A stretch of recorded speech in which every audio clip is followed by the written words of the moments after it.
I'm Steve Sandweiss, co-owner and founder of Sandweiss Test Prep and Admissions Consulting in Seattle.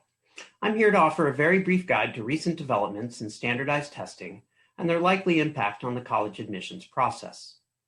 As everyone knows, the pandemic has been a fact of life for nearly a year now, and when it began, it severely disrupted the ability of high school students to prepare for and then take their ACT or SAT exams. In response, the vast majority of American colleges and universities adopted either a test optional or a test blind approach to admissions for those applying to enter college in the fall of 2021. Test blind, also sometimes referred to as test free, means that schools won't consider test scores even if you submit them.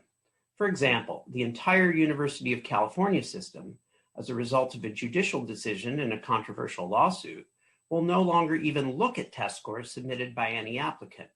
There are a few other schools that have adopted a test blind policy, but test optional has been by far the more popular approach. The way to define test optional is very simple. If you have strong test scores, you should submit them. They can only help. Evidence to support this position is now available from schools that have completed their first round of early action decisions.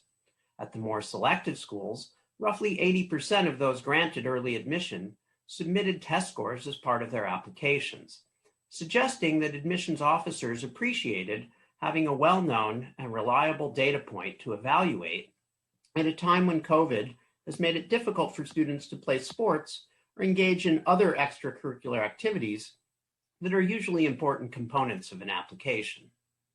Although we definitely recommend that students who can submit strong test scores do so, the delayed rollout of the vaccine and the emergence of new virus variants is still likely to wreak some havoc on the ability of students to actually take their ACT or SAT exams.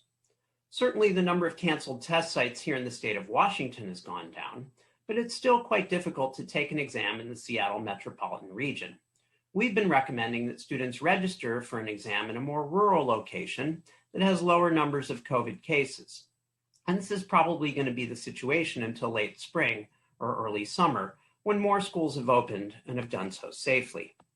As the virus is brought under control, we expect some schools to return to a policy of requiring the submission of standardized test scores.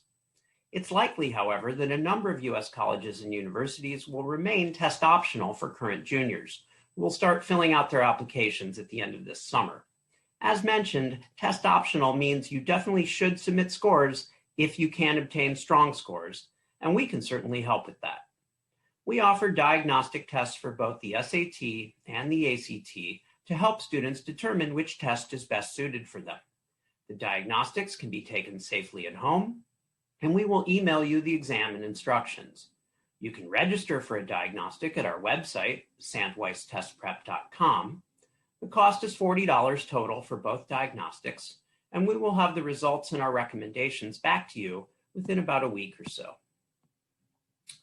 Thanks for taking the time to watch this video. Please contact our office by phone or email if you have any questions. Thank you very much.